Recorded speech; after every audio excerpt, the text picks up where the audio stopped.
নমস্কাৰ, good evening. মই ৰিমঝিম পাঠক আপোনালোক সকলোকে স্কৰ্ডেমিলৈ স্বাগতম জনাইছো। আশা কৰিছো ভালে আছে সকলোৱে। আৰু যেটো মই ডেইলি কাৰেণ্ট এফেয়াৰ্স ষ্টাৰ্ট কৰিছিলো, মৰ্নিং ক্লাছ কৰা আছিলো, তাত লাষ্ট যেতিয়া মই ক্লাছ লৈছিলো 29তে লোৱা, বহুত দিন হৈ গ'ল। সেই ক্লাছটোত অকমান মানে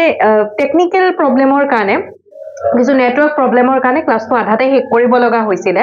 আৰু সেই যিখিনি কৰিবলৈ থাকি গ'ল, আজি আমি এই ক্লাছটোত ডিসকাস কৰিম। ওকে, সো আজি আমি 30 তাৰিখৰ পৰা 30 জানুৱাৰীৰ পৰা 30 জানুৱাৰীৰ পৰা ইফালে আমাৰ 4 ফেব্ৰুৱাৰীলৈকে যিখিনি আছিলে ঘটনা, সেইখিনি আমি ডিসকাস কৰিম। আৰু ইয়াৰ নেক্সট ক্লাছটোত 5 ফেব্ৰুৱাৰীৰ পৰা যিখিনি ৰৈ গ'ল সেইখিনি তেনেকে এটা ক্লাছত ডিসকাস কৰি দেন আকৌ মই কন্টিনিউ কৰিম, মানে ডেইলি যেনেকে কৰি আছিলো তেনেকে কৰিম। ঠিক আছে।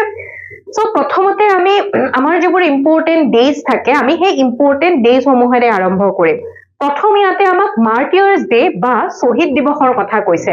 এতিয়া আমি যিখিনি সময়ৰ কথা পঢ়ি আছো 30 জানুৱাৰীৰ পৰা 4 ফেব্ৰুৱাৰী, ৰাইট? তো সেই সময়খিনিৰ ভিতৰতে আহে মাৰ্টিয়াৰ্স ডে। ঠিক আছে। সো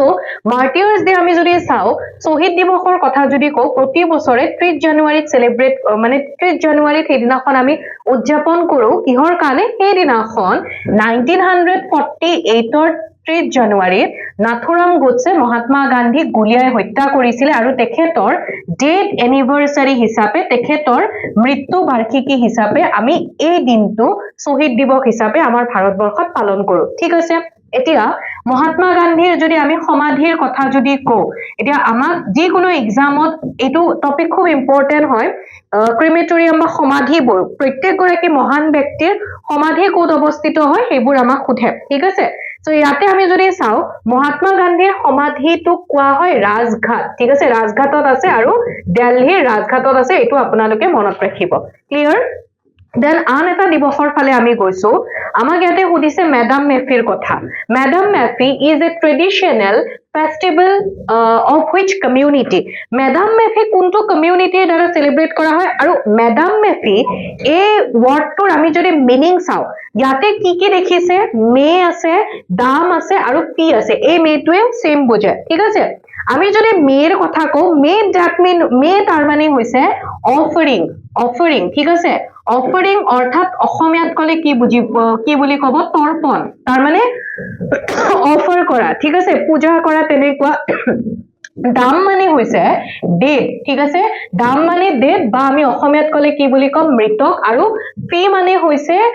পূজ্য দেৱতা আৰু গড, তেনেকে আমি কব পাৰো। এনসেষ্টৰৰ কথা কোৱা হয়, পূৰ্বপুৰুষৰ কথা কোৱা হয়। বা আমি অসমীয়াত যদি কওঁ তেতিয়াহলে দেও। ঠিক আছে। তাৰ মানে পূৰ্বপুৰুষক, এনসেষ্টৰক স্মৰণ কৰি পেলাই তেওঁলোকক পূজা কৰা, তেওঁলোকক অফাৰ কৰা, তৰ্পণ কৰা, সেইটোৱে হৈছে মেডাম মেফিৰ মিনিং। কেতিয়াবা সুধি দিয়ে মেডাম মেফিত মেটোৱে কি বুজায়, দামটোৱে কি বুজায়, পিটোৱে কি বুজায়। আৰু কোনে সেলিব্ৰেট কৰে? কোনটো সম্প্ৰদায়ৰ দ্বাৰা সেলিব্ৰেট কৰা হয়? আহোম সকলৰ দ্বাৰা, ৰাইট?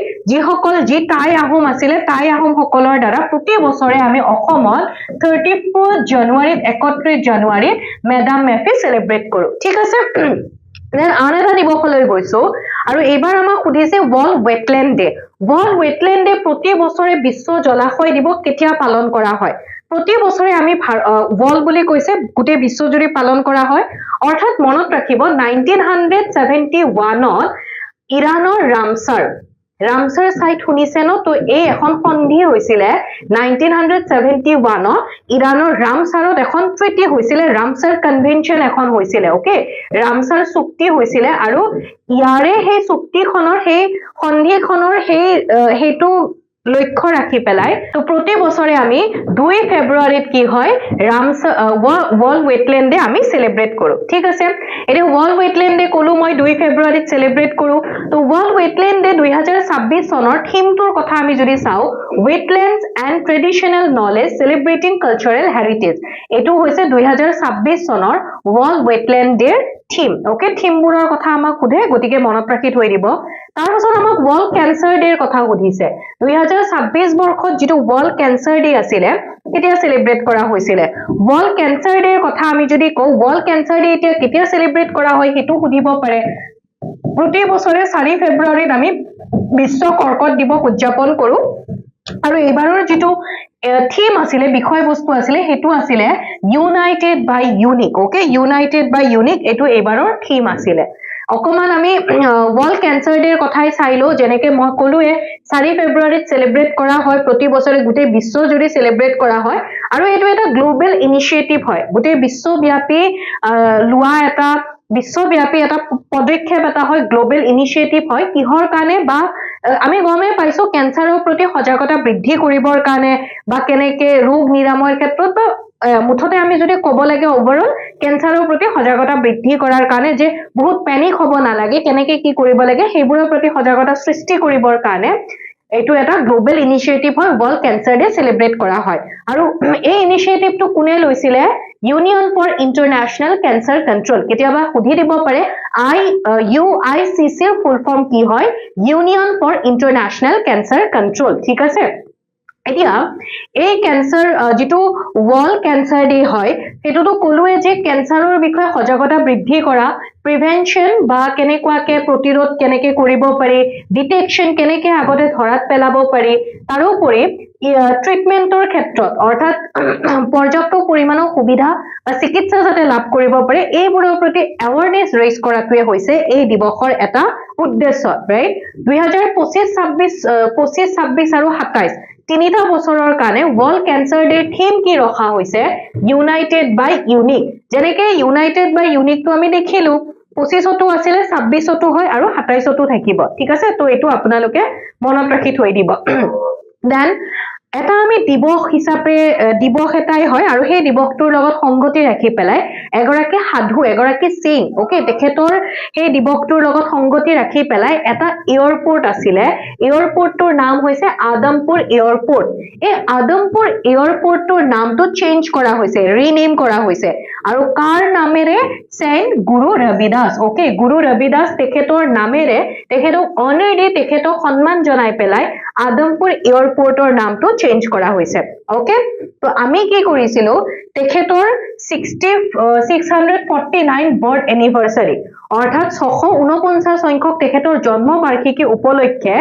আদমপুৰৰ যেটো এয়াৰপোৰ্ট আছিলে সেই এয়াৰপোৰ্টটোৰ নাম চেঞ্জ কৰি ৰখা গৈছে শ্ৰী গুৰু ৰবিদাস জি এয়াৰপোৰ্ট ঠিক আছে আৰু এই এয়াৰপোৰ্টটো আমাৰ ভাৰতবৰ্ষৰ প্ৰাইম মিনিষ্টাৰ নৰেন্দ্ৰ মোদী তেখেতে এই এয়াৰপোৰ্টটো উদ্ঘাটন কৰিছিলে বা উদ্বোধন কৰিছিলে বা তেখেতে এটো ইনঅৰ্গেট কৰিছে অকমান আমি গুৰু ৰবিদাস তেখেতৰ বিষয়ে যদি চাই থৈ দিও আপোনালোকে ভক্তি মুভমেন্টৰ কথা শুনিছে ভক্তি আন্দোলনৰ কথা এই ভক্তি আন্দোলনৰ লগতে আমি বহুত কেইগৰাকী তেনেকুৱা আমি সাধু সন্তৰ কথা শুনিবলৈ পাওঁ কবিৰৰ কথা আপোনালোকে জানে তো কবিৰ এই ভক্তি মুভমেন্ট সেইখিনি সময়ৰ লগতে জড়িত আৰু সেন গুৰু ৰবিদাসৰ কথা যদি কও তেখেত 15-16 সেঞ্চুৰী 15-16 শতিকাৰ সেই সময়ৰ তেখেত এগৰাকী সেইন্ট হয় ঠিক আছে তেখেত আকৌ ৰবিদাসিয়া ৰিলিজিয়ন বুলি এটা আছে তো সেই ৰবিদাসিয়া যেটো ৰিলিজিয়ন বা ধৰ্ম তাৰে তেখেতক ফাউন্ডাৰ বা তেখেতক প্ৰতিষ্ঠাপক হিচাপে কনসিডাৰ কৰা হয় বা বিবেচনা কৰা হয় ওকে দেন ৰিসেন্টলি আমাৰ ভাৰত চৰকাৰৰ দ্বাৰা পদ্ম এৱাৰ্ড সমূহৰ কথা পদ্ম এৱাৰ্ডে পদ্ম বঁটা কোনে কোনে লাভ কৰিছে সেই সমূহ উল্লেখ কৰা হৈছে নামসমূহ উল্লেখ কৰা গৈছে তো পদ্ম বঁটা সমূহৰ কথা যদি কও পদ্ম বঁটা তিনিটা ক্যাটাগৰীত দিয়া হয় হাইয়েস্ট যেটো হয় হাইয়েস্টটো হৈছে ইয়াতে যিখন লিষ্ট দিয়া হৈছে এইখন হৈছে আপোনালোকৰ কোনে কোনে এইবাৰৰ পদ্ম বিভূষণ ওকে এতিয়া পদ্ম বিভূষণ এটো হৈছে পদ্ম বঁটা সমূহৰ হাইয়েস্ট এৱাৰ্ড ঠিক আছে এতিয়া পদ্ম বঁটা সমূহ হৈছে আমাৰ ভাৰতবৰ্ষৰ সিভিলিয়ান এৱাৰ্ড অসামৰিক বঁটা কিন্তু আমি ভাৰতবৰ্ষৰ হাইয়েস্ট সিভিলিয়ান এৱাৰ্ডৰ কথা যদি কও অসামৰিক বঁটাৰ কথা যদি কও হেতু হৈছে ভাৰত ৰত্ন বঁটাৰ পিছত সেকেন্ড হাইয়েস্ট হৈছে পদ্ম এৱাৰ্ড পদ্ম বঁটা সমূহ তিনিটা ক্যাটাগৰী তিনিটাত আছে প্ৰথমটো হৈছে পদ্ম বিভূষণ সেকেন্ডটো হৈছে পদ্মভূষণ থাৰ্ডটো হৈছে পদ্মশ্ৰী তো এইবাৰ আমি যদি চাও পদ্ম বিভূষণ কাক কাক প্ৰদান কৰা হৈছিল হেখিনি অকমান আমি চাই থৈ দিও ধৰ্মেন্দ্ৰ প্ৰধান ৰিসেন্টলি তেখেতৰ মৃত্যু হৈছে আৰু তেখেতক মৰণোত্তৰ ভাবে তেখেত Dharmendra that means film actor Dharmendra প্ৰধান বুলি কলো সৰি ধৰ্মেন্দ্ৰ দেওল ওকে ধৰ্মেন্দ্ৰ সিং দেওল তেখেতৰ ৰিসেন্টলি মৃত্যু হৈছে আৰু তেখেতক মহাৰাষ্ট্ৰৰ পৰা বিলং কৰে আৰু তেখেত বেলেগ আৰু কোৰ পৰা কি হয় হেতু চাবই নালাগে আমি জানো ফিল্ম এক্টৰ তো তেখেতক এই বছৰৰ 2026 বৰ্ষৰ পদ্ম বঁটাৰে সন্মানিত কৰা হৈছে বাট পদ্ম বিভূষণ বাট তেখেতক মৰণোত্তৰ ভাবে প্ৰদান কৰা হৈছে দেন পাব্লিক এফেয়াৰ্স ফিল্ডৰ কাৰণে কেৰালাৰ নিবাসী কেটি থমাস তেখেতক প্ৰদান কৰা হৈছে লগতে উত্তৰ প্ৰদেশৰ MS মিছেছ এন ৰাজন তাৰপিছত কেৰালাৰ আকৌ পি নাৰায়ণন দেন আকৌ কেৰালাৰ পৰা তিনিগৰাকী ব্যক্তিয়ে লাভ কৰিছে শ্ৰী VS ইয়াতে দিয়াই হৈছে আমি ইয়াতে যদি চাও অসুত থানানন্দন তেখেতকো মৰণোত্তৰ ভাৱে প্ৰদান কৰা হৈছে আমাক কেতিয়াবা মৰণোত্তৰ ভাৱে প্ৰদান কৰা ব্যক্তিসকলৰ নাম সুধি দিব পাৰে মনত ৰাখিব তাৰ পাছত আকৌ পদ্ম বিভূষণ আমি দেখিলো পদ্মভূষণ বঁটা যদি চাও টোটেল 13 গৰাকী ব্যক্তিক প্ৰদান কৰা হৈছে আমাৰ ভাৰতবৰ্ষৰে এগৰাকী প্ৰখ্যাত কণ্ঠশিল্পী আলকা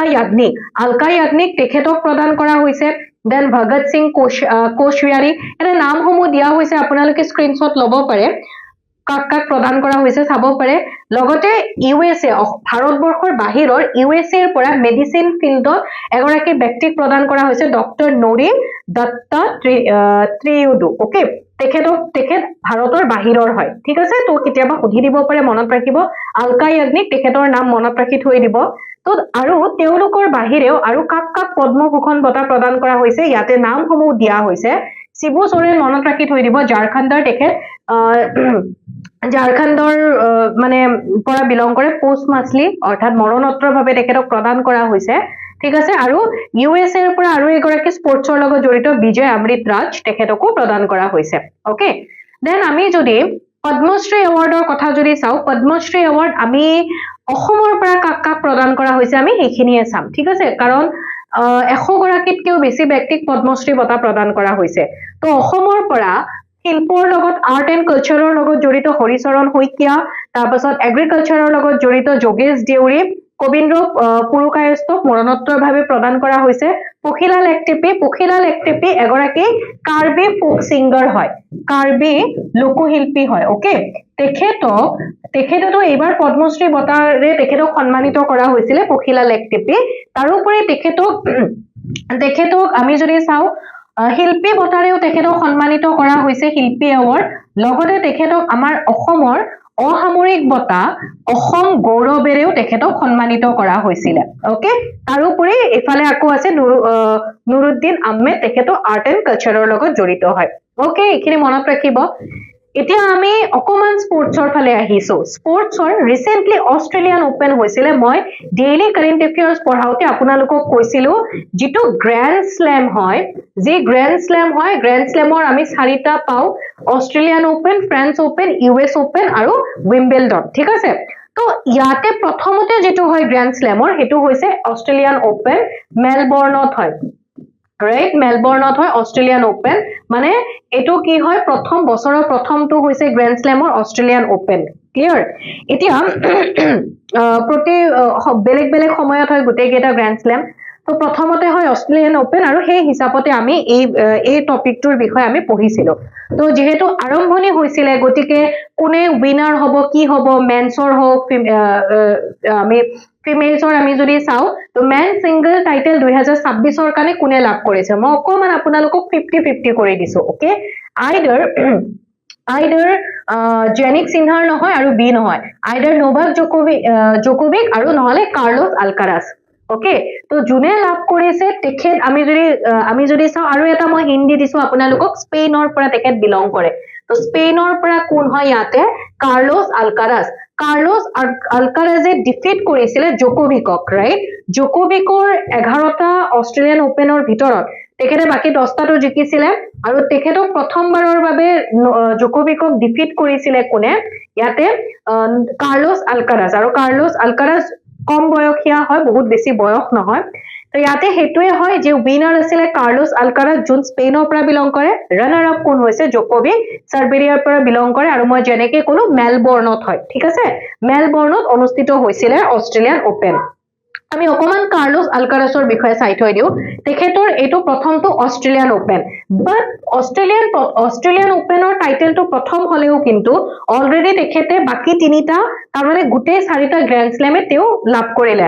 অলৰেডি তেখেতে লাভ কৰিছিল ফ্ৰান্স ওপেন US ওপেন আৰু উইম্বলডন তো এই গুটে তিনিটা অলৰেডি তেখেতে খিতাপ লাভ কৰি থৈ দিছে টাইটেল লাভ কৰিছে আৰু তেখেতৰ বয়স মাত্ৰ 22 বছৰ এই ভিক্টৰীটোৰ পিছত তেওঁ নিজৰ কেৰিয়াৰৰ 4টা গ্ৰেণ্ড স্লেমে তেখেতে লাভ কৰিবলৈ সক্ষম হৈছে যেটো মই অলৰেডি কলো আৰু জোকোভিকৰ এটো প্ৰথম অস্ট্ৰেলিয়ান ওপেনত প্ৰথমটো ডিফিট হয় প্ৰথমটো হাৰ ঠিক আছে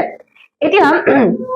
যেনেকে আমি মেলৰ দেখিলো মেন্সৰ দেখিলো আমি যদি উমেন্সৰ ক্ষেত্ৰত যদি চাও উমেন সিঙ্গল টাইটেল 2026 ৰ কাৰণে কোনে লাভ কৰিছে ওকে ৰানাৰ্স আপটো মই কৈ দিও আপোনালোকক ৰানাৰ্স আপ আপোনালোকে হয়তো ম্যাক্সিমামে উমেন সিঙ্গল টাইটেল বুলি কলে আৰিয়ানা সাবালেঙ্কা ভাবিব বাট সাবালেঙ্কাক ডিফিট কৰিছে কোনে ডিফিট কৰিছে ৰায়বাকিনা ওকে তো মনত ৰাখি থৈ দিব এলিনা ৰায়বাকিনা তেখেতে ডিফিট কৰিছে কাক সাবালেঙ্কাক ডিফিট কৰি পেলাই তেখেতে নিজৰ জীৱনৰ এটো সেকেন্ড হয় গ্ৰ্যান্ড স্ল্যাম তেখেতে লাভ কৰিছে ওকে সো উইনাৰ দেখিলো উমেন্সৰ তাৰপাছত ৰানাৰ আপ কোন হয় দেখিলো আৰু ফাইনাল স্কোৰ তো ইমান এটা ইম্পৰ্টেন্ট নহয় আমি অকমান এলিনা ৰায়বাকিনাৰ তেখেতৰ বিষয়ে যদি অকমান চাই থৈ দিও তেখেতৰ এটো সেকেন্ড গ্ৰ্যান্ড স্ল্যাম টাইটেল যেটো এই মাত্ৰ মই কলো আপোনালোকক আৰু তেখেতে ওয়াৰ্ল্ড নাম্বাৰ 1 ওয়াৰ্ল্ড নাম্বাৰ 2 দুগৰাকীকে ডিফিট কৰিছে তেখেত হয় ৰায়বাকিনা তেখেত হয় ওয়াৰ্ল্ড নাম্বাৰ 3 প্লেয়াৰ ঠিক আছে ওয়াৰ্ল্ডৰ নাম্বাৰ 3 প্লেয়াৰ হয় আৰু তেখেতৰ এটো যেটো তেখেতে যেটো মানে এই এচিভমেন্টটো তেখেতে এই টাইটেলটো এচিভ কৰাৰ পিছত তেখেত মানে ফোৰ্থ উমেন হৈ পৰিছে যোনে 4 নম্বৰ গৰাকী মহিলা হিচাপে পৰিগণিত হৈছে এই কৃতিত্ব অৰ্জন কৰা তেওঁৰ আগত আকৌ কোন আছিল জেনিফাৰ ক্যাপ্ৰিয়াটি আছিল সেৰেনা উইলিয়ামছ আছিল মেডিসন কিজ আৰু ফোৰ্থ হৈ পৰিছে এলেনা ৰায়বাকিনা ঠিক আছে ওকে দেন আকৌ আমি স্পৰ্টছৰে চাম এতিয়া স্পৰ্টছৰ ইয়াতে কি কৈছে which country is hosting the 6th badminton asia team championship 2026 2026 বৰ্ষৰ 6 badminton asia championship কোনে কোন আয়োজন কৰা হৈছে ইজি একেবাৰে অপশন বি কি হৈ যাব চাইনা ওকে সো আমি সেই 6 badminton asia team championship ৰ বিষয়ে অকমান চাই থৈ দিও অফিশিয়াল নেম যদি চাও অফিশিয়াল নেম তো চাইনাত হৈছিল ঠিক আছে হোস্ট কান্ট্রি হয় চাইনা অফিশিয়াল নেম কি হয় Qingdao badminton Asia team championship 2026 edition মনত ৰাখিব 6 ষষ্ঠ সংখ্যক হয় ব্যাডমিন্টন এশিয়াৰ দ্বাৰা অৰ্গানাইজ কৰা হৈছিল আৰু ভেনিউ যদি চাও চাইনাত হৈছে এখিনি গম পাও বাট চাইনাৰ কোড কিবা ষ্টেডিয়াম বা তেনেকুৱা হ'ব ন কোড আয়োজন কৰা হৈছে কুইংডাও কংশন জিমনাসিয়াম ওকে আৰু চাইনাৰ কুইংডাউত এখন আয়োজন কৰা হৈছিল 3 পৰা 8 ফেব্ৰুৱাৰীৰ ভিতৰত ঠিক আছে ওকে দেন ইয়াতে কি হয় এই যখন ব্যাডমিন্টন 6 এশিয়া ব্যাডমিন্টন চ্যাম্পিয়নশিপ যখন চাইনাত আয়োজন কৰা হৈছিল হেখনত জুনে কোৱালিফাই কৰিব বা ধৰিলক জুনে ধৰিলক ফাৰ্স্ট সেকেন্ড থাৰ্ড তো তেনেকে থাকিব তো তাৰ পৰা যেটো থমাস আৰু উবাৰ কাপ আছে থমাস আৰু উবাৰ কাপ কিহৰ লগত জড়িত মেল আৰু ফিমেলৰ ব্যাডমিন্টনৰ লগত জড়িত ৰাইট তো থমাস আৰু উবাৰ কাপ যেটো নেদাৰল্যান্ডত ডেনমাৰ্কত আয়োজন হ'বলৈ গৈ আছে 2026 ৰ তো তাতে তেওঁলোকে ডাইৰেক্টলি কোৱালিফাই কৰিব যদি ইয়াতে কোনোবাই যদি মানে নিজকে শ্ৰেষ্ঠ বুলি দেখাব পাৰে তেতিয়া হলে ডেনমাৰ্কৰ হাৰ্সেনছত হ'বলৈ যোৱা থমাস আৰু উবাৰ কাপত তেওঁলোকে অংশগ্ৰহণ কৰিব পাৰিব ঠিক আছে কোৱালিফাই কৰিব তাৰে কাৰণে দেন স্কোয়াশ প্লেয়াৰৰ ওপৰত সুধিছে আমাৰ ভাৰতবৰ্ষৰ পৰাই জড়িত তেখেত অৰ্থাৎ সুধিছে যে who became the youngest Asian squash player to enter the world top 20 in PSA ranking okay PSA ranking ত এটো একচুয়ালি কি কৈছে যেটো PSA ranking আছে professional PSA that means professional squash association okay PSA বুলি কলে professional squash association okay তো এইটো ৰেংকিংত এইটো মানে এই ৰেংকিংটো যেটো ৰেংকিংৰ কথা কৈছে যে youngest Asian squash player হৈ পৰিছে এই ৰেংকিংটো পোৱা তো ৰেংকিংটো PSA ৰেংকিং অনুসৰি কি কৰা হয় বিশ্বৰ যে টপ 20 স্কোয়াশ প্লেয়াৰ থাকে তেওঁলোকে ইয়াতে মানে স্থান লাভ কৰে হেতু বুজায় টপ 20 স্কোয়াশ প্লেয়াৰৰ ভিতৰত স্থান লাভ কৰাটো বুজাইছে আৰু তেওঁলোকে কি কৰে তেওঁলোকৰ যেটো ইন্টাৰনেশনাল টুৰ্নামেন্ট বোৰ যে হয় স্কোয়াশৰ লগত জড়িত তো হেইবোৰৰ ইন্টাৰনেশনাল টুৰ্নামেন্টৰ ওপৰত বেস কৰি পেলাই ৰেংকিং দিয়ে আৰু কোনে লাভ কৰে কোন হৈ পৰিছে youngest অপশন সি অনাহত সিং ৰাইট তো অপশন সি হৈ যাব অনাহত সিং তো অনাহত সিং youngest স্কোয়াশ প্লেয়াৰ হৈ পৰিছে আৰু তেখেতে যেটো নিকল ডেভিডছৰ যেটো ৰেকৰ্ড আছিল নিকল ডেভিডছৰ ৰেকৰ্ডটো ব্ৰেক কৰি পেলাই অনাহত সিং তেখেত youngest স্কোয়াশ প্লেয়াৰ হৈ পৰিছে ঠিক আছে তো আমাক এনেকে কোৱেশ্চন সুধি দিব পাৰে Anahat Singh is associated with which sports এনেকে সুধি দিব পাৰে কোনটো খেলৰ লগত অনাহত সিং জড়িত তো সেই হিচাপত আমি মনত ৰাখিব লাগিব আৰু তেখেতে এইটো এচিভ কৰিছে যেতিয়া তেখেতে first PSA bronze level title লাভ কৰিছিলে ৱাশ্বিংটন ফায়াৰ ওপেনত তাৰ পাছতে তেখেতে এই এচিভমেন্টটো মানে এই সাকসেস এইটো তেখেতে লাভ কৰিবলৈ সক্ষম হৈছে Okay, then আহিছো আমি অকমান কালচাৰৰ ফালে সংস্কৃতিৰ ফালে আৰু ইয়াতে আমাক সোধা হৈছে বাথৌ পূজা এটা ট্ৰেডিশনেল ফেষ্টিভেল হয় আৰু কাৰ দ্বাৰা এই বাথৌ পূজা সেলিব্ৰেট কৰা হয় বুলি কৈছে বাথৌটো যে আছে বা আৰু থৌ ঠিক আছে বাথৌটোত বা মানে হৈছে পঞ্চ থৌ মানে হৈছে তত্ত্ব পঞ্চতত্ত্বৰ কথা বুজাইছে আমাৰ যে পঞ্চতত্ত্ব আকাশ বায়ু যি থাকে আৰু তো সেই পঞ্চতত্ত্ব পূজা কৰাৰ কথা বুজাইছে আৰু কোনে এই বাথৌ পূজা কাৰ দ্বাৰা সেলিব্ৰেট কৰা হয় বড়ো কছাৰী সকলৰ দ্বাৰা সেলিব্ৰেট কৰা হয় তো পঞ্চতত্ত্ব বাথৌ পূজা ইয়াতে দিয়াই হৈছে বা মানে পঞ্চ আৰু থৌ মানে হৈছে তত্ত্ব এটো আপোনালোকে মনত ৰাখিব বাথৌ পূজা অৰ্থাৎ বাথৌ হৈছে বড়ো সকলৰ উপাস্য দেৱতা বা সৰ্বোচ্চ দেৱতা আৰু তেওঁলোকে এনেকুৱাকে কি হয় যিডাল সিজু গছ থাকে ন সিজু গছক তেওঁলোকে পূজা কৰে সিজু ট্ৰিক তেওঁলোকে তেনেকে তাতে হেই কৰি পেলাই পূজা কৰে তাৰ পাছত ইয়াতে এটা পোৰ্টেলৰ কথা কৈছে the স্বাগত সতীৰ্থ portal was launched by which state government স্বাগত সতীৰ্থ পোৰ্টেল কোনখন ৰাজ্য চৰকাৰে মুকলি কৰিছে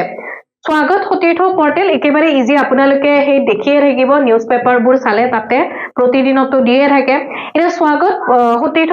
পোৰ্টেলটো কি হৈছে যিবোৰ গ্ৰেড 3 আৰু গ্ৰেড 4 ৰ যিসকল এমপ্লয় আছে কৰ্মচাৰী আছে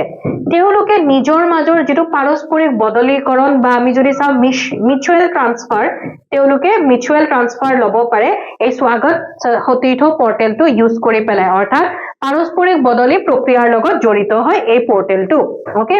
দেন আন এটা কোৱেশ্চন সুধিছে who took oath as the new chief minister of মণিপুৰৰ নতুন মুখ্যমন্ত্ৰী হিচাপে কোনে শপত গ্ৰহণ কৰিছে মুখ্যমন্ত্ৰীৰ উপৰি আৰু বেলেগ পোষ্টতো শপত গ্ৰহণ কৰা হৈছে মুখ্যমন্ত্ৰীৰ কথা যেহেতু সুধিছে কি হৈ যাব ইউমনাম খেমচান সিং ওকে অপচন সি হ'ব কাৰেক্ট আনসাৰ মণিপুৰৰ নতুন মুখ্যমন্ত্ৰী হৈ পৰিছে ইউমনাম খেমচান সিং ঠিক আছে আকৌ মুখ্যমন্ত্ৰীৰ উপৰিও আমি যদি চাও কোনে কি শপত গ্ৰহণ কৰিছে ইউমনাম খেমচান সিং আমি দেখিলো এখন মণিপুৰৰ নতুন মুখ্যমন্ত্ৰী হৈছে লগতে ডেপুটি চিফ মিনিষ্টাৰ হিচাপে উপমুখ্যমন্ত্ৰী হিচাপে শপত গ্ৰহণ কৰিছে Nemcha Kipgen okay and Losii Dikho okay Nemcha Kipgen আৰু লুচি ডিখো তেওঁলোকৰ সন্মুখত শপত গ্ৰহণ কৰিছে ওকে আৰু নতুন গৃহমন্ত্ৰী ৰাজ্যৰ নতুন গৃহমন্ত্ৰী কোন হৈ পৰিছে new home minister Govindas Konthoujam ঠিক আছে তো ইয়াতে শপত গ্ৰহণ আমি যদি চাও ইম্পৰ্টেন্ট হৈ পৰিব যে মণিপুৰৰ নতুন মুখ্যমন্ত্ৰী ওকে লগতে বাকিখিনিও চাই থৈ দিব যে কোনে কি পোষ্টত শপত গ্ৰহণ কৰিছে ওকে দেন এবাৰ সুধিছে এটা ফেষ্টিভেলৰ লগতে জড়িত এটো থাই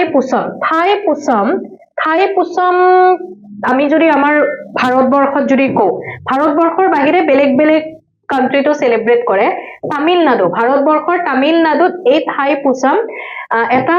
উৎসৱ হয় আৰু আমাক কোৱেশ্চনটো সুধিছে থাই পুছম মেইনলি কোনটো ভগৱান বা কোনটো দেইটিৰ প্ৰতি উৎসৰ্গিত হয় তো ইয়াতে যদি চাও আমি ক'ব পাৰো মুৰুগান ওকে মুৰুগান যাক ভগৱান কাৰ্তিকেয় বুলিও কোৱা হয় লৰ্ড কাৰ্তিকেয় বা লৰ্ড মুৰুগান বুলিও দিব পাৰে মনত ৰাখি থৈ দিব ঠিক আছে তামিলনাডুত সেলিব্ৰেট কৰা হয় অকমান সেই ফেষ্টিভেলটোৰ বিষয়ে চাই থৈ দিও প্ৰথমটো ইম্পৰ্টেন্ট হয় যে প্ৰাইম মিনিষ্টাৰ নৰেন্দ্ৰ মোদী তেখেতে সকলোকে থাই পুছমৰ সম্ভাষণ জ্ঞাপন কৰিছে ওকে আৰু এই যেটো থাই পুছম দুটা শব্দৰ কম্বিনেশন হয় এটা হৈছে থাই যেটো তামিল মান্থ বুজায় ওকে তামিল মাহৰ কথা বুজায় থাই মানে আৰু পুছম মানে হৈছে এই ফেষ্টিভেলটোৰ সময়ত থাই পুছম এই ফেষ্টিভেলটোৰ সময়ত হাইয়েষ্ট পইণ্টত থকা সৰ্বোচ্চ শিখৰত থকা আৰু ষ্টাৰটোৰ কথা বুজোৱা হৈছে যে the star at its highest point during the festival right আৰু তামিল মান্থত ঠিক আছে যেনেকৈ আমাৰ অসমীয়াৰ নিজৰ অসমীয়া ক্যালেন্ডাৰ থাকে আমিতো সকলোৱে যদি ভাৰতবৰ্ষত বা ওয়াৰ্ল্ডত যদি চাও আমাৰ যিখন নৰ্মেল ইংৰাজী গ্ৰেগৰিয়ান ক্যালেন্ডাৰ ব্যৱহাৰ কৰে সেইখন বেলেগ কিন্তু আমাৰ প্ৰতি আমি অসমীয়াৰো তেনেকে বেলেগ বেলেগ ক্যালেন্ডাৰ থাকে ন ঠিক তেনেকুৱাকে তামিল তেওঁলোকৰো নিজৰ ক্যালেন্ডাৰ থাকিব আৰু তামিল মান্থৰ থাই মাহত যিটো ফুল মুন হয় পূৰ্ণিমা হয় সেই দিনাখন এই ফেষ্টিভেলটো সেলিব্ৰেট কৰা হয় এই ফেষ্টিভেলটো হিন্দু ফেষ্টিভেল হয় যিটো মই অলৰেডি কলো লৰ্ড মুৰুগান বা যাক লৰ্ড কাৰ্তিকেয় বুলিও কোৱা হয় যোন হিন্দু গড হয় হিন্দু গড কোৰ বিলিভ কৰা হয় war অৰ্থাৎ war victory wisdom ঠিক আছে তো এইবোৰৰ লগত জড়িত বুলি যেনেকে আমি যদি চাও যে তেখেত ধৰি লওক যুদ্ধ বিজয় প্ৰজ্ঞা wisdom এইবোৰৰ দেৱতা বুলি বিশ্বাস কৰা হয় আৰু symbol courage determination and spiritual growth symbol হিচাপে লৰ্ড মুৰুগন বা লৰ্ড কাৰ্তিকেয় বিলিভ কৰা হয় ক্লিয়াৰ ওকে আমাৰ ভাৰতবৰ্ষৰ উপৰেও Tamil Nadu that means Bharatvarsha right তামিলনাডুৰ বাহিৰেও ইণ্ডিয়াৰ বাহিৰেও আকৌ গোটেই বিশ্বজুৰি যেনেকে শ্ৰীলংকা সিংগাপুৰ মালয়েছিয়া এনেকুৱা বিভিন্ন দেশত এই যেটো ফেষ্টিভেল আছিল এই ফেষ্টিভেলটো সেলিব্ৰেট কৰা হয় তো মনত ৰাখি থৈ দিব কত কত উদযাপন কৰা হয় তাৰপিছত এইবাৰ যেনেকুৱাকে আমি দেখিলো 2026 চনত আমাৰ 2026ৰ 26 জানুৱাৰীত কি সেলিব্ৰেট কৰিছিল হেতু আমি লাষ্ট ক্লাছত পঢ়িছিলো কাৰেন্ট এফেয়াৰ্ছৰ ৰিপাব্লিক ডে আছিলে ইয়াতে চিফ গেষ্ট কোন আছিলে ইউৰোপিয়ান ইউনিয়নৰ আছিলে ৰাইট চিফ গেষ্ট হিচাপে আমি যদি চাও দুগৰাকী ব্যক্তিক ইনভাইট কৰা হৈছিল কোন কোন আছিলে এটো আপোনালোকে মোক জনাব ঠিক আছে president of European council European কমিশনৰ প্ৰেসিডেন্ট কোন কোন আছিলে আপোনালোকে কমেন্ট সেকশনত জনাব এতিয়া তাতে যে প্ৰতীক পদসমূহ আছিলে যেনেকৈ আমাৰ অসমৰ পৰা কি আছিলে অসমৰ পৰা আচাৰী কান্দি টেৰাকটা গৈছিলে ৰাইট আচাৰী কান্দিৰ যি ধুবৰী ডিস্ট্ৰিক্টৰ আচাৰী কান্দিৰ যি টেৰাকটা আছিলে সেইখিনি তাতে শো কৰা গৈছিলে প্ৰদৰ্শন কৰা গৈছিলে তো প্ৰত্যেকখন ৰাজ্য বা বেলেগ বেলেগ যিবোৰ সাৰ্ভিস তেনেকুৱা থাকে কন্টিনজেন্ট তো তেনেকুৱাকে কি হয় বেস ডব্লিউ হিচাপে বেস শ্ৰেষ্ঠ প্ৰতীক পদৰ পুৰস্কাৰ প্ৰদান কৰা হয় আৰু ইয়াতে স্টেটস আৰু ইউনিয়ন টেৰিটৰি যিবোৰ ৰাজ্য আৰু কেন্দ্ৰীয় শাসিত অঞ্চলৰ কেটেগৰীত বেস ডব্লিউ ফাৰ্স্ট প্লেস কোনে লাভ কৰিছে ডব্লিউৰ কাৰণে आंसर কি হৈ যাব অপশন বি মহাৰাষ্ট্ৰৰ তেওঁলোকৰ যে গণেশ উৎসৱ তো হেতু তেওঁলোকে প্ৰদৰ্শন কৰিছিল আৰু তাৰ ফলত তেওঁলোকক base W state and union টেৰিটৰিৰ বেস ডব্লিউ কেটেগৰীত তেওঁলোকে ফাৰ্স্ট প্লেস লাভ কৰিছে ৰাইট তিনিটা সাৰ্ভিসৰ ভিতৰত তিনিটা সাৰ্ভিস যেনেকৈ আমাৰ নেভি আৰ্মি এইবোৰ তো তিনিটা সাৰ্ভিসৰ ভিতৰত ইণ্ডিয়ান নেভিয়ে বেস মাৰ্চিং কন্টিনজেন্টৰ মানে তেওঁলোকক এৱাৰ্ড প্ৰদান কৰা হৈছে তেওঁলোকৰ যি প্ৰিচিজন নিখুঁততা ডিসিপ্লিন আৰু ওভাৰঅল পাৰফৰমেন্সৰ কাৰণে ইণ্ডিয়ান আৰ্মি তিনিটা সাৰ্ভিসৰ ভিতৰত বেস্ট মাৰ্চিং কন্টিনজেন্টৰ বাবে এৱাৰ্ড প্ৰদান কৰা হৈছে ওকে তাৰোপৰি চেন্ট্ৰেল আৰ্ম পুলিচ ফোৰ্সেস আৰু আদাৰ যিবোৰ অক্সিলাৰি ফোৰ্সেস কেটেগৰী আছিলে তাতে দিল্লী পুলিচে বেস্ট মাৰ্চিং কন্টিনজেন্টৰ এৱাৰ্ড লাভ কৰিছে বেলেগ বেলেগ কেটেগৰী থাকে তো বেলেগ বেলেগ কেটেগৰীত কোনে কোনটো কেটেগৰীত কি এৱাৰ্ড লাভ কৰিছে সেই হিচাপে দিয়া হৈছে best marching contingent service of Indian navy আৰু বেস্ট মাৰ্চিং কন্টিনজেন্ট সিআৰপিএফৰ লগতে বাকি যিবোৰ অক্সিলাৰি ফোৰ্সেস আছে তাত দিল্লী পুলিচ ওকে দেন যেনেকৈ গণেশ উৎসৱৰ কথা কলো মহাৰাষ্ট্ৰৰ ষ্টেটছ আৰু ইউনিয়ন টেৰিটৰিৰ ভিতৰত ফাৰ্স্ট প্লেসত আছে মহাৰাষ্ট্ৰৰ গণেশ উৎসৱ যেটো তেওঁলোকে ডব্লিউ বা তেওঁলোকৰ প্ৰতীক পদ তেওঁলোকে প্ৰদৰ্শন কৰিছিল তাত ৰাইট ইয়াতে তেওঁলোকে সেলফ ৰিলায়েন্স আত্মনিৰ্ভৰশীলতা আৰু লগতে কালচাৰেল ট্ৰেডিশন এইবোৰত থৈ সেলফ ৰিলায়েন্স এইবোৰক হাইলাইট কৰিছিল ওকে ইয়াৰ উপৰিও আকৌ এটা থাকে পিপল চইচ এটো দেখাম বাৰু সেকেন্ড প্লেস লাভ কৰিছিল জম্মু এণ্ড কাশ্মীৰৰ এটো তেওঁলোকৰ যেটো হ্যান্ডিক্ৰাফটস আৰু ফোক ডান্সেস আছে অৰ্থাৎ হস্তশিল্প আৰু লোকনৃত্য এইবোৰ তেওঁলোকে প্ৰদৰ্শন কৰিছিল তেওঁলোকৰ চহকী সংস্কৃতিক তেওঁলোকে প্ৰদৰ্শন কৰিছিল যাৰ ফলত তেওঁলোকে সেকেন্ড প্লেস পাইছে স্টেট আৰু ইউনিয়ন টেৰিটৰিৰ ভিতৰত এটা থাকে পপুলাৰ চইচ ঠিক আছে পপুলাৰ চইচত বেস্ট মাৰ্চিং কন্টিনজেন্টত তিনিটা সাৰ্ভিস যেটো ইয়াতে আগৰটোত আমি দেখিলো হেতুত লাভ কৰিছিল ইণ্ডিয়ান আৰ্মি ৰাইট ইয়াতে তিনিটা সাৰ্ভিসত আসাম ৰেজিমেন্টে লাভ কৰিছে আৰু বেস্ট মাৰ্চিং কন্টিনজেন্ট সিআৰপিএফ আৰু আদাৰ যিবোৰ থাকে অক্সিলাৰি সাৰ্ভিস তাতে সিআৰপিএফে লাভ কৰিছে তাৰোপৰি পপুলাৰ চইচ এৱাৰ্ডত ষ্টেট আৰু ইউনিয়ন টেৰিটৰিৰ ভিতৰত ফাৰ্স্ট আছে ইয়াতে গুজৰাট আৰু এনে আমি অলৰেডি যে দেখিলো হেতু আছিল মহাৰাষ্ট্ৰ গুজৰাটৰ ইয়াতে তেওঁলোকে যেটো মন্ত্ৰ অফ স্বদেশী self Reliance freedom Vande Mataram এনেকুৱাকে এটা থিম এটা লৈছিলে আৰু ষ্টেট আৰু ইউনিয়ন টেৰিটৰিত ইয়াতে সেকেন্ড পজিশনত আছে উত্তৰ প্ৰদেশ তেওঁলোকে বুন্দেলখণ্ডৰ কালচাৰ হেবোৰ তাতে শো কৰিছিলে ওকে আৰু মনত ৰাখিব আমাৰ অসমৰ প্ৰতীকপটটো কি আছিল আচাৰী কান্দিৰ টেৰাকোটা এইবাৰ সুধিছে এগৰাকী প্লেয়াৰৰ কথাই সুধিছে জুন নাম হয় মাইকেল নক্স আৰু তেখেত কোনটো স্পৰ্টছৰ লগত জড়িত হয় হেতু আমাক সোধা হৈছে ওকে মাইকেল নক্সৰ কথা তো আমি যদি মাইকেল নক্সৰ কথা আমি ইয়াতে যদি চাও তেতিয়া হলে তেখেত হকিৰ লগত জড়িত আৰু আমাৰ ইণ্ডিয়াৰ যেটো হকি টিম হে হকি টিমৰ তেখেত কোচো আছিল হেড কোচো আছিল ঠিক আছে প্ৰশিক্ষক আছিল তো অকমান আমি মাইকেল নক্সৰ বিষয়ে চাও ৰিসেন্টলি তেখেতৰ 72 এজত তেখেতৰ মৃত্যু হৈছে তেখেত আমাৰ ইণ্ডিয়ান পুৰুষৰ যেটো হকি টিম আছে তাৰে তেওঁ হেড কোচ আছিল লগতে এগৰাকী অষ্ট্ৰেলিয়ান হকি প্লেয়াৰো আছিল আমাৰ ইণ্ডিয়াৰ বাহিৰেও বেলেগ বেলেগ টিমৰো তেখেত হকি কোচ আছিল তো তেখেতে আমাৰ ইণ্ডিয়ান মেন যেটো হকি টিম আছিল তাতে তেখেতে হেড কোচ হিচাপে সাৰ্ভ কৰিছিল 2011 ৰ পৰা 13 চনলৈকে আৰু যেতিয়া 2012 ত যেটো লণ্ডন অলিম্পিক্স হৈছিল ন সেই সময়তো তেখেত আমাৰ ইণ্ডিয়ান হকি টিমটোৰ হেড কোচ আছিল ৰাইট তাৰোপৰি 2011 চনত তেখেতে যেনেকুৱাকে ধৰি লওক আমাৰ ইণ্ডিয়ান হকি টিমটোৱে 2008 যেটো বেইজিং অলিম্পিক্স হৈছিল আৰু সেই 2008 বেইজিং অলিম্পিক্সতে আমি অভিনৱ বিন্দ্ৰাৰ গোল্ড পাও ঠিক আছে অভিনৱ বিন্দ্ৰা যোন এগৰাকী শুটাৰ তেখেতে গোল্ড লাভ কৰিছিল 2008 বেইজিং অলিম্পিক্সত তাতে হে বেইজিং অলিম্পিক্সত আমাৰ ইণ্ডিয়ান হকি টিমটোৰ মানে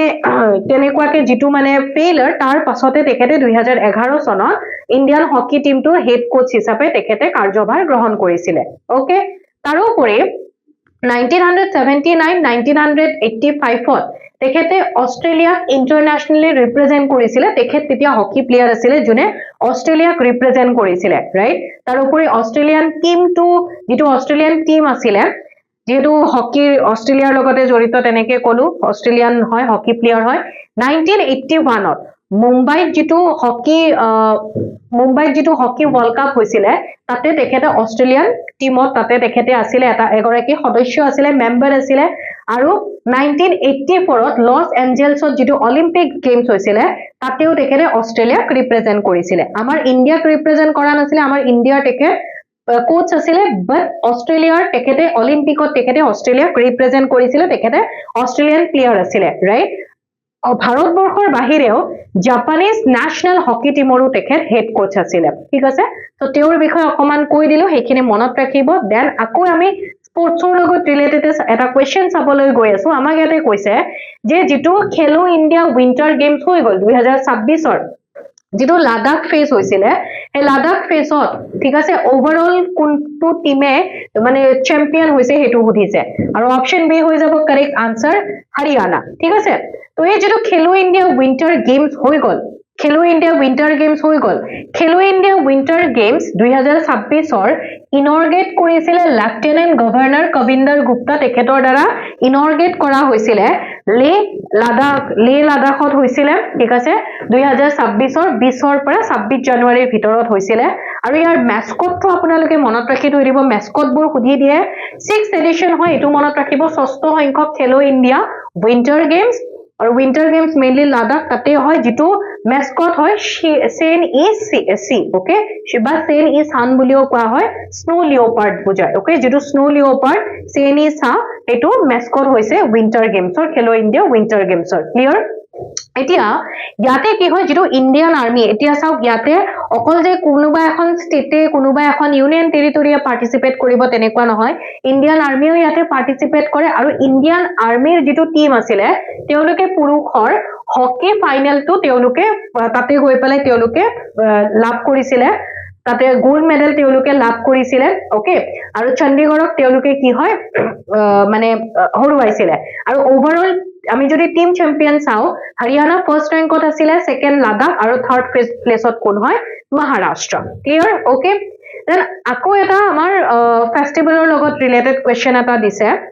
10th মিসিং ইউথ ফেষ্টিভেল ঠিক আছে দশম মিসিং যুৱ মহোৎসৱ কোন আয়োজন কৰা হৈছিল আমাক সুধিছে এটা মিসিং ইউথ ফেষ্টিভেল বুলি কোৱাৰ লগে লগে আই হোপ আপোনালোকে গমে পাইছে তো 10th মিসিং ইউথ ফেষ্টিভেল বুলি কৈছে কোন আয়োজন কৰা হৈছে অসমত ঠিক আছে অসমত আৰু ইম্পৰ্টেন্ট এটো কাৰণে হৈ পৰে বিকজ তাত যেতিয়া আয়োজন কৰা হৈছিল আমাৰ ভাৰতবৰ্ষৰ গৃহমন্ত্ৰী হোম মিনিষ্টাৰ অমিত শাহ তেখেতে তাতে উপস্থিত আছিল আৰু তেখেতে তাতে ভাষণ প্ৰদান কৰে কোন হৈছিল অসমত গম পালো বাট অসমৰ কাৰেং চাপৰি ধেমাজিৰ কাৰেং চাপৰিত ইয়াতে হৈছিল এইটো 10th Mising youth festival organise কৰা হৈছিল আৰু কোনে অৰ্গেনাইজ কৰিছিল কাকম মিছিং পুৰিন কেবাং তেওঁলোকৰ দ্বাৰা অৰ্গেনাইজ কৰা হৈছিল এই ফেষ্টিভেলটো ঠিক আছে এতিয়া এই ফেষ্টিভেলটোৰ বিষয়ে অকমান চাই থৈ দিও মিছিং ফেষ্টিভেল মিছিং ট্ৰাইব মিছিং বুলি ফেষ্টিভেল বুলি কোৱাৰ লগে লগে মিছিং জনগোষ্ঠী সকলৰ দ্বাৰা সেলিব্ৰেট কৰা হয় আৰু তেওঁলোকৰ এইটো হেৰিটেজ এণ্ড কালচাৰ অৰ্থাৎ ঐতিহ্য আৰু সংস্কৃতিক তেওঁলোকে প্ৰদৰ্শন কৰিবৰ কাৰণে উদযাপন কৰে য'ত তেওঁলোকৰ ট্ৰেডিশনেল মিউজিক হওক ডান্স হওক আৰ্ট হওক লিটাৰেচাৰ লেংগুৱেজ হওক বা তেওঁলোকৰ লিটাৰেচাৰ হওক এই গোটেইখিনি তেওঁলোকে তাত প্ৰদৰ্শন কৰে ৰাইট আৰু ইয়াতে এইখিনি দিয়া হৈছে আপোনালোকে পঢ়ি চাব পাৰিব বাৰু কেনেকে কোনে ৰিপ্ৰেজেন্ট কৰে যেটো ৰিপাৰাইন ৰিভাৰ বেড যেটো কমিউনিটি আছে ব্ৰহ্মপুত্ৰ ভ্যালি তেওঁলোকে এই সম্প্ৰদায়ক প্ৰতিনিধিত্ব কৰা হয় আৰু ইয়াতে যিখিনি জনজাতীয় যিখিনি অধিকাৰ ওকে জনজাতীয় সকলৰ যিবোৰ ৰাইটস আছে কালচাৰেল আইডেন্টিটি আছে সেইবোৰ কোনো ওয়াৰ বা কোনো সংঘাতৰ দ্বাৰা নহয় সেইখিনি কেনেকুৱাকে ঐক্যৰ দ্বাৰা সুৰক্ষিত কৰিব পাৰি তেনেকুৱা সেই ধাৰণাসমূহক ইয়াতে প্ৰসাৰিত কৰা হয় ওকে তাৰ পাছত অকমান ৰিলিজিয়াছ আৰু কালচাৰেল বিলিফ যদি চাও এই মিছিং ফেষ্টিভেলটোৰ লগত মিছিং কমিউনিটি সকলে দনি পলো ট্ৰেডিশন তেওঁলোকে ফলো কৰে এইটো মনত ৰাখিব দনি পলো ট্ৰেডিশন কোনে ফলো কৰে এক্সামত খুব সুধি থাকে তো দনি পলো ফেষ্টিভেল মিছিং কমিউনিটিৰ লোকসকলে তেওঁলোকে ফলো কৰে আৰু ইয়াতে তেওঁলোকক কি শিকোৱা হয় এই যেটো ট্ৰেডিশন আছে কেনেকুৱাকে আমি নেচাৰ প্ৰকৃতিৰ পূজা মানে যে worship of god হয় প্ৰকৃতিক পূজা কৰা মানে যে ভগৱানক পূজা কৰা হয় অৰ্থাৎ প্ৰকৃতিৰ ৰক্ষা ৰক্ষণাবেক্ষণৰ লগত এটো জড়িত হয় তাৰ মানে প্ৰকৃতিক পূজা কৰিছো that means ভগৱানকে পূজা কৰা হৈছে হেতুৱে বুজাইছে তাৰপিছত আন এটা ফেষ্টিভেল দিছে ৰুছমা অৰেঞ্জ ফেষ্টিভেল এই ৰুছমা অৰেঞ্জ ফেষ্টিভেলটো কোত সেলিব্ৰেট কৰা হয় বুলি কৈছে অপশন সি হৈ যাব কাৰেক্ট আনসাৰ নাগালেণ্ডত ৰুছমা অৰেঞ্জ ফেষ্টিভেলটো সেলিব্ৰেট কৰা হয় ওকে ৰুছমা অৰেঞ্জ ফেষ্টিভেল কলুৱে যিখিনি লোকেল এগ্ৰিকালচাৰ আছে ৰুৰেল লিভলিহুড অৰ্থাৎ নাগালেণ্ডৰ গ্ৰাম্য জীৱিকা স্থানীয় কৃষিক প্ৰসাৰ কৰিবৰ কাৰণে ৰুছমা অৰেঞ্জ ফেষ্টিভেল সেলিব্ৰেট কৰা হয় ওকে এইটো 5th এডিশন আছিল এইবাৰ যেটো 2026ত 3 জানুৱাৰীত ৰুছমা ভিলেজ নাগালেণ্ডৰ ৰুছমা ভিলেজত কোহিমাৰ পৰা অলমোস্ট 10 কিলোমিটাৰ দূৰ ৰুছমা ভিলেজত সেলিব্ৰেট কৰা হৈছিল উদযাপন কৰা হৈছিল আৰু এইটো 5th এডিশন হয় ৰাইট দুদিনীয়া হয় আৰু থিম এইবাৰ কি ৰখা হৈছিল এবান্ডেন্স অফ ৰুছমা ঠিক আছে আৰু এটো একচুয়ালি কি হয় যিখিনি ধৰি লওক এই উৎসৱটোৰ লক্ষ্য বা এই ফেষ্টিভেলটোৰ এম যদি চাও যিবোৰ নাগালেণ্ডৰ ধৰক ৰুছমা ভিলেজ হ'ব পাৰে বা যিখন গাঁও আছে এই গাঁওখনক কেনেকে প্ৰসাৰ কৰিব পাৰি প্ৰমোট কৰিব পাৰি কমলা খেতিয়কসকলৰ কেনেকে প্ৰচেষ্টাক স্বীকৃতি প্ৰদান কৰিব পাৰি গ্ৰাম্য অঞ্চলক উদ্যোগীকৰণ বৃদ্ধি কৰা এইবোৰৰ লগতে এইবোৰ জড়িত হৈ আছে এতিয়ালৈকে সেই ৰুছমা ভিলেজৰ বা আমি যদি নাগালেণ্ডৰ যদি চাও 570 হাউস হোল্ডৰ ভিতৰত 570টা ঘৰৰ ভিতৰত 470টা ঘৰে কি কৰে তেওঁলোকে কমলা খেতিত বিনিয়োগ কৰি আছে বা তেওঁলোকে কমলা খেতিত নিয়োজিত হৈ আছে আৰু তেওঁলোকে প্ল্যান কৰিছে ভিলেজখনে প্ল্যান কৰিছে নেক্সট 100 মানে নেক্সট 6-7 বছৰৰ ভিতৰত তেওঁলোকে কমলা বাগিচা অৰেঞ্জ তেওঁলোকে কি কৰিব হে বাগিচা 100 হেক্টৰলৈ সম্প্ৰসাৰণ কৰাৰ তেওঁলোকে পৰিকল্পনা কৰিছে ওকে দেন এটা ইউনিয়ন বাজেট আহিছে ন তো বাজেটখন মই বেলেগকে কৈ দিম বাৰু পঢ়াম তো সেই বাজেটৰ লগতে জড়িত হয় ভাৰত বিস্তাৰ এই যেটো ভাৰত বিস্তাৰ ৰিসেন্টলি এই ভাৰত ইউনিয়ন বাজেট 2026-27ৰ যিখন ইউনিয়ন বাজেট আহিছে তাতে ভাৰত বিস্তাৰটো এইটো প্ৰপোজ কৰা হৈছে কি হয় ভাৰত বিস্তাৰ আমি চাম ভাৰত বিস্তাৰ ইয়াৰ যদি ফুল ফৰ্মটো চাও বিস্তাৰৰ virtually integrated system to access agricultural resources আমাক directly question সুধিব পাৰে ভাৰত বিস্তাৰ is associated with কিহৰ লগত জড়িত এগ্ৰিকালচাৰৰ লগত জড়িত ফাৰ্মিং খেতিৰ লগত জড়িত আৰু ফাৰ্মাৰ্স কৃষকসকলৰ লগত জড়িত কৃষকসকলক এআৰ থ্ৰুইদি সুবিধা প্ৰদান কৰা এইবোৰে হৈছে মেইন যদি বুজিব যাও ভাৰত বিস্তাৰৰ লক্ষ্য ইয়াতে কি হয় এইটো এটা মাল্টিলিংগুৱেল এআই বেসড ডিজিটেল প্লেটফৰ্ম হয় কৃষকসকলৰ কাৰণে অৰ্থাৎ বহুভাষিক বহুতটা ভাষা ইয়াত থাকিব এটা এআই বেসড ডিজিটেল প্লেটফৰ্ম ঠিক আছে এটা ডিজিটেল প্লেটফৰ্ম যেনেকুৱা কি আমাৰ WhatsApp YouTube যি আপোনালোকে মোক যত চাই আছে এটা ডিজিটেল প্লেটফৰ্ম হয় যেনেকৈ স্কৰডিমি আপোনালোকে যদি চাই এটা এপ আছে ৰাইট তো সেই তেনেকুৱাকে এটা ডিজিটেল প্লেটফৰ্ম হয় যত বহুতটা ল্যাঙ্গুৱেজ থাকিব আৰু এইটো স্পেশালি কৃষকসকলৰ বাবে এইটো লঞ্চ কৰা গৈছে ইয়াৰ অবজেক্টিভ বা ইয়াৰ উদ্দেশ্য কি হৈছে কৃষকসকলে যাতে তেওঁলোকক যাতে এগ্ৰিকালচাৰেল ইনফৰমেশন কৃষিৰ লগত জড়িত যাতে তেওঁলোকে ইনফৰমেশন লাভ কৰিব পাৰে তেওঁলোকৰ নিজৰ ল্যাঙ্গুৱেজত এটা বোলে প্লেটফৰ্ম এটা বনালে ডিজিটেল প্লেটফৰ্ম তাত বোলে হিন্দী আৰু ইংলিছতে দি থৈ দিলে সকলোৱেতো বুজি নাপাব ৰাইট সকলো কৃষকে হিন্দী ইংলিছ যে বুজি পাব হেতুটো নহয় ৰাইট গতিকে তেওঁলোকৰ নিজৰ ভাষাত যাতে তেওঁলোকে গোটেইখিনি বস্তু পঢ়ি পেলাই ভালকে বুজি পায় তেনেকে এই প্ৰচেষ্টাটো হাতত লোৱা হৈছে ৰাইট তেওঁলোকৰ ডিসিশন মেকিংৰ ক্ষেত্ৰত তেওঁলোকৰ ৰিস্কবোৰ যাতে তেওঁলোকে কম হৈ যায় তেনেকে তেওঁলোকক হেল্প কৰিবৰ কাৰণে ভাৰত বিস্তাৰ এইটো লঞ্চ কৰা হৈছে এটা পোৰ্টেল ইয়াৰে মূল বৈশিষ্ট্যসমূহ কি হয় বা সেই পোৰ্টেলটোত একচুয়ালি কি থাকিব বা কিহৰ ওপৰত ইনফৰমেশন থাকিব crop planning শস্যৰ পৰিকল্পনাবোৰৰ লগত জড়িত এগ্ৰিকালচাৰেল প্ৰেক্টিস তাৰে লগত জড়িত প্যাকেজ দেন ডিজিজ মেনেজমেন্ট কীট পতংগ ৰোগ নিয়ন্ত্ৰণ কেনেকৈ কৰিব পাৰি বতৰৰ পূৰ্বাভাস বজাৰৰ দাম market price then government scheme তাৰে এলিজিবিলিটি কি হ'ব এটা কৃষকৰ লগত জড়িত বিভিন্ন গভৰ্নমেন্ট স্কিম আহে এই স্কিমবোৰৰ কাৰণে এলিজিবল তেওঁলোক হ'বনে নহয় এলিজিবিলিটি ক্ৰাইটেৰিয়া কি হ'ব এপ্লিকেশন গ্ৰিভেন্স ৰেড্ৰেছল তো এইবোৰৰ কাৰণে অভিযোগ নিৰাময় এই গোটেইখিনি ইয়াতে থাকিব আৰু লগতে কৃষকসকলৰ বাবে নিজৰ ইচ্ছা অনুযায়ী পৰামৰ্শদাতাও সমৰ্থন হেতু একসেপ্ট কৰা হ'ব সেইবোৰ গোটেইখিনি ৰখা হৈছে ল্যাঙ্গুৱেজটো বৰ্তমান পেজত বৰ্তমানৰ কাৰণে হিন্দী আৰু ইংলিছ ৰখা হৈছে কিন্তু পিছত গৈ পেলাই এক্সপান্ড কৰা হ'ব ৰিজনাল ল্যাঙ্গুৱেজবোৰতো হেতু উপলব্ধ হ'ব আৰু এইটোৱে বিভিন্ন ধৰিলও আমি ডিজিটেলৰ সেইবোৰ ক'ব পাৰো ডিজিটেল প্লেটফৰ্ম কিহক সাপোৰ্ট কৰিব বা কিহৰ কি ইয়াতে ইন্টিগ্ৰেটেড হৈ আছে এগ্ৰিষ্টিক পোৰ্টেল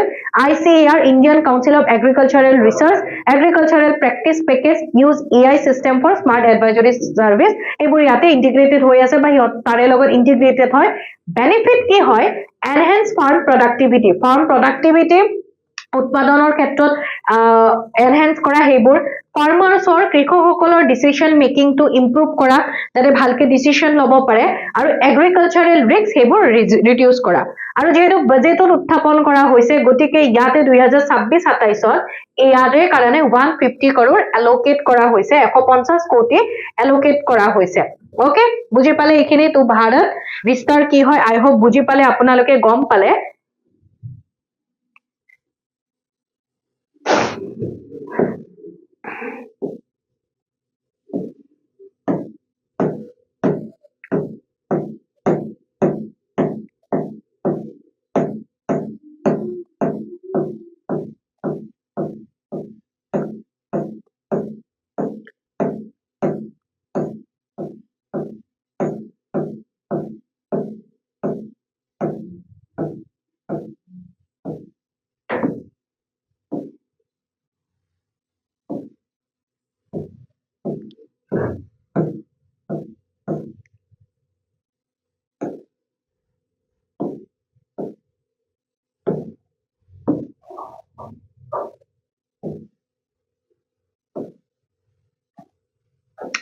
Then আমি another newsৰ ফালে আহিছো that Charidhan wetland which was recently added to the Ramsar network এটা wetland আছে Charidham বুলি ঠিক আছে তো ৰিসেন্টলি যেতিয়া আমাৰ ওয়ার্ল্ড wetland ডে আছিল ন তো হে Charidham wetland বা জলাশয় Ramsar নেটৱৰ্কত ইনক্লুড কৰা হৈছে হেতু কোনখন ষ্টেটৰ পৰা বিলং কৰে বুলি কৈছে ৰিসেন্টলি দুখন এনেকুৱা wetlandক এখন ইউপি আৰু এখন গুজৰাট ইউপি তো অপচন নাই তো গুজৰাট হৈ যাব গুজৰাট আৰু উত্তৰ প্ৰদেশৰ দুখন wetlandক Ramsar নেটৱৰ্কত ইনক্লুড কৰা হৈছে ওকে তো আমি হেখিনি বস্তু অকমান ইয়াতে চাবলৈ গৈ আছো যেনেকে ওয়ার্ল্ড wetland ডে ইয়াতে কি হয় ভাৰতবৰ্ষৰ দুটা নতুন জলাশয় ইয়াতে Ramsar নেটৱৰ্কত সংলগ্ন কৰা হৈছে পৰিৱেশগত যিবোৰ গুৰুত্বপূৰ্ণ পৰিৱেশ তন্ত্ৰৰ সংৰক্ষণ শক্তিশালী কৰিবৰ কাৰণে এইবোৰ ইমান ইম্পৰ্টেণ্ট নহয় সো আমি এইটো দেখিলো গুজৰাট আৰু ইউপি এণ্ড গুজৰাটত নতুন দুটা ৰামছাৰ নেটৱৰ্ক দুটা কি হৈছে ৰামছাৰ নেটৱৰ্কৰ আণ্ডাৰত দুটা ৱেটলেণ্ডছ বা জলাশয় অন্তৰ্ভুক্ত কৰা হৈছিলে ওকে এতিয়া আমি উত্তৰ প্ৰদেশৰ নাম দুটা মনত ৰাখিব এটাটো গুজৰাটৰ আমি দেখিলো কোৱেশ্চনত চাৰিধান ৱেটলেণ্ড ওকে উত্তৰ প্ৰদেশৰ যিটো আছিলে হেতু হয় এটা bird century Patna bird century ঠিক আছে পক্ষী অভয়াৰণ্য তো এই যেটো পক্ষী অভয়াৰণ্য পাটনা বাৰ্ড সেঞ্চুৰী হয় হেতু ফ্ৰেছ ওয়াটাৰ মাৰ্চেস তাৰপাছত উডল্যান্ডস তাতে জড়িত হৈ আছে গ্ৰাছল্যান্ডস আছে আৰু তাৰোপৰি এটোৱে যেটো হাই বায়োডাইভাৰ্সিটি জৈৱ বৈচিত্ৰ্যক সাপোৰ্ট কৰে লগতে যিখিনি মাইগ্ৰেটৰী পৰিভ্ৰমী চৰাই আছে ৰেসিডেন্ট বাৰ্ডছ আছে তাত থকা চৰাই যিখিনি আছে সকলোবোৰকে কি হয় হাই বায়োডাইভাৰ্সিটি বা হেবোৰৰ ফলত সাপোৰ্ট কৰে ৰাইট এইটো বায়োডাইভাৰ্সিটি বাৰ্ড লাইফ ইন্টাৰনেশ্যনেলৰ দ্বাৰা ঠিক আছে অৰ্গানাইজেশ্যন হয় বাৰ্ড লাইফ ইন্টাৰনেশ্যনেলৰ দ্বাৰা ইম্পৰ্টেন্ট বাৰ্ড এণ্ড বায়োডাইভাৰ্সিটি এৰিয়া হিচাপে ৰিকগনাইজ কৰা হৈছিলে দেন চাৰিধান ৱেটলেণ্ডৰ কথা আমি যদি চাওঁ যিটো গুজৰাটত অৱস্থিত হয় গুজৰাটৰ কচ্ছ ডিষ্ট্ৰিক্টত অৱস্থিত হয় ইটো মনত ৰাখি থৈ দিব তাৰোপৰি যিটো বন্নী গ্ৰাছলেণ্ড আৰু সল্ট ফ্লেটছ আছে তাৰ মাজত থকা এটা সিজনেল সেলাইন ৱেটলেণ্ডছ আৰু এইটোৱে মেইনলি যিবোৰ ওয়াটাৰ বাৰ্ডছ আছে ধৰি লওক পানীত থকা তেনেকুৱা বাৰ্ডছ বা মাইগ্ৰেটৰী যিবোৰ স্পেচিছ আছে সেইবোৰৰ কাৰণে হ্যাবিটেট তেনেকুৱাকে আৱাসস্থলী হিচাপে সেইবোৰ হিচাপে কি হয় প্ৰভাইড কৰে বা সাপোৰ্ট কৰে ওকে তাৰ পিছত এটা আমাক কোৱেশ্চন দিয়া হৈছে মাউণ্ট একনকাগুৱা ঠিক আছে মাউণ্ট একনকাগুৱা ৰিসেন্টলি নিউজত আহিছে আমাৰ নৰ্থ ইষ্টৰে এগৰাকী পৰ্বতাৰোহী তেওঁ আৰোহণ কৰিবলৈ সক্ষম হৈছে মাউণ্টেইনাৰ তেখেত আৰু নিউজত কোনটো আহিছে মাউণ্ট একনকাগুৱা ঠিক আছে সো এইটো ক'ত অৱস্থিত হয় বুলি আমাক কৈছে আমি যদি দেশ হিচাপে যদি চাওঁ আৰ্জেণ্টিনাত অৱস্থিত হয় আৰ্জেণ্টিনাৰ ক'ত অৱস্থিত হয় এণ্ডিজ পৰ্বতমালাত ঠিক আছে এণ্ডিজ মাউণ্টেইন ৰেঞ্জত অৱস্থিত হয় আৰ্জেণ্টিনাৰ অকমান নিউজটো কিয় আহিছে হেতু আমি চাই লওঁ যেনেকৈ মই ক'লো আমাৰ north east that means Arunachal প্ৰদেশৰ এগৰাকী মাউণ্টেইনাৰ পৰ্বতাৰোহী নাম হৈছে কাবাক ইয়নু নামটোও মনত ৰাখি থৈ দিব তেখেতে আৰ্জেণ্টিনাৰ এণ্ডিছৰ মাউণ্ট একনকাগুৱা এইটো তেখেতে 27 বৰ্ষীয় হয় তেখেতে এইটো আৰোহণ কৰিবলৈ সক্ষম হৈছে আৰু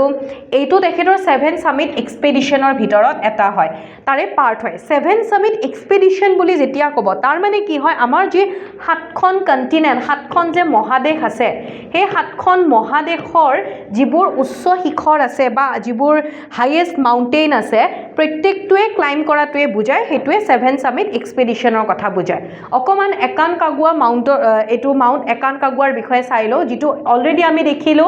আৰ্জেণ্টিনাৰ এণ্ডিজ মাউণ্টেইন ৰেঞ্জৰ পাৰ্ট হয় আৰু সাউথ আমেৰিকাৰ দক্ষিণ আমেৰিকাৰ এইটো এটা হাইয়েষ্ট পিক হয় সৰ্বোচ্চ শৃংগ হয় ৰাইট তাৰোপৰি ৱেষ্টাৰ্ণ হেমিস্ফিয়াৰ লেটিটিউডডাল আমি যদি লওঁ লংগিটিউডডাল যদি লওঁ এইফালে ইষ্টাৰ্ণ হেমিস্ফিয়াৰ এইফালে হৈ গ'ল ৱেষ্টাৰ্ণ হেমিস্ফিয়াৰ তো ৱেষ্টাৰ্ণ হেমিস্ফিয়াৰৰ টলেষ্ট মাউণ্টেইন হয় আটাইতকৈ সৰ্বোচ্চ শৃংগ হয় সাগৰ পৃষ্ঠৰ পৰা ইয়াৰ উচ্চতা 22,831 ফিট হয় ঠিক আছে মনত ৰাখিব এইখিনি দেন এটা ইনডেক্সৰ বিষয়ে চাবলৈ গৈ আছো আমাক সুধিছে গ্লোবেল ইনোভেশন ইনডেক্স 2025ত ভাৰতৰ স্থান কিমান বুলি কৈছে আমি ইয়াতে যদি চাওঁ ভাৰতৰ স্থান হৈছে 38 that means option C okay 2020 লগত যদি কম্পেয়াৰ কৰো 2020 ভাৰতৰ স্থান আছিলে 48 আৰু 25-26ত ইয়াৰ ৰেংক কিমান হৈ পৰিছে 38 এই যেটো গ্লোবেল ইনোভেশন ইনডেক্স আছে এইটো ৰিলিজ কৰে ওয়াৰ্ল্ড ইন্টেলেকচুৱেল প্ৰপাৰ্টি অৰ্গানাইজেশ্যনৰ দ্বাৰা ৰিলিজ কৰা হয় প্ৰতি বছৰে আৰু এইবাৰ এইটো 25 ইনডেক্স একচুয়ালি ঠিক আছে 26ত ৰিলিজ কৰা হৈছে আৰু ভাৰতৰ স্থান কিমান হয় হেতু সোধা হৈছে আমি যদি ফাৰ্স্ট ৰেংকত যদি চাও কান্ট্ৰি সমূহ ইণ্ডিয়াৰ ৰেংক দেখিলো 38 হয় ইণ্ডিয়াৰ ৰেংক ৰাইট ইণ্ডিয়াৰ ৰেংক 38 টপত কোন আছে Switzerland then Sweden United State Republic of Korea Singapore United Kingdom Finland Netherland and Denmark and China এই কেইখন হৈছে টপ 10 কান্ট্ৰি ওকে আৰু ভাৰতৰ ৰেংক হৈছে 38 ক্লিয়াৰ এইখিনি আছিল আমাৰ 30 তাৰিখৰ পৰা 30 জানুৱাৰীৰ পৰা 4 ফেব্ৰুৱাৰীলৈকে ডিছকাছ কৰিবলগীয়া টপিক কাৰেণ্ট এফেয়াৰ্ছৰ ইম্পৰ্টেণ্ট টপিকসমূহ আমি ইয়াৰ পিছৰ যিখিনি থাকি গ'ল সেইখিনি আমি ডিছকাছ কৰিম একেলগে এটা ক্লাছত দেন মই অকণমান আগতে যেনেকৈ ক'লোঁ আপোনালোকক আমি ডেইলি ক্লাছবোৰ ষ্টাৰ্ট কৰিম আপোনালোকে যদি মোক পাৰ্চনেলি কিবা সুধিব বিচাৰে বা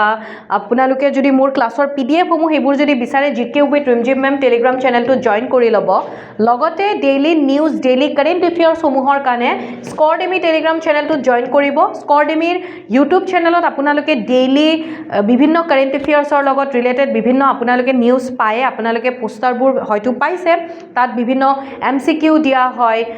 প্ৰেক্টিছ কৰিবৰ কাৰণে book of the day person of the day তেনেকুৱা টাইপত সেইবোৰ দি থকা হয় সেইবোৰ ফলো কৰিব এক্সামৰ কাৰণে ইম্পৰ্টেণ্ট হয় লগতে ক্লাছবোৰ চাই থাকিব আৰু যদি পাৰ্চনেলি আপোনালোকে মোক কিবা সুধিব বিচাৰে তেতিয়াহ'লে আপোনালোকে মোক ইনষ্টাগ্ৰামত মেছেজ দিব পাৰে ৰিমঝিম পাঠক বুলি আছে ইনষ্টাগ্ৰামতো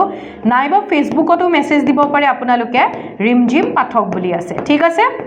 কিবা থাকিলে কাইণ্ডলি মোক জনাব আপোনালোকে ক্লাছটো কেনেকুৱা পালে কমেণ্ট ছেকশ্যনত জনাবলৈ নাপাহৰিব ভাল পাইছে বেয়া পাইছে আৰু বিশেষ একো নাই জাষ্ট লাইক এটা কৰি দিব আৰু আপোনালোকৰ বন্ধু বান্ধৱীৰ সৈতেও শ্বেয়াৰ কৰিবলৈ নাপাহৰিব